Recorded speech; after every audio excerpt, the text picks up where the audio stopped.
Mabuhay everyone! So today's topic, let's talk about tangible and intangible tourism. Tangible tourism, it involves physical objects or sites that can be seen, touched, and visited.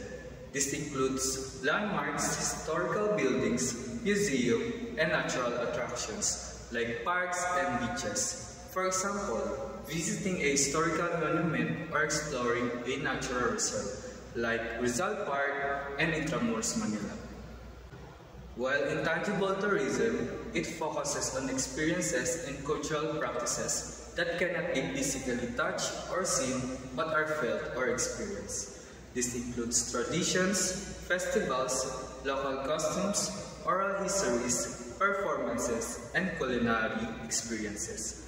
For example, participating in a local festival or enjoying traditional music like Payas Festival and Sinulog Festival.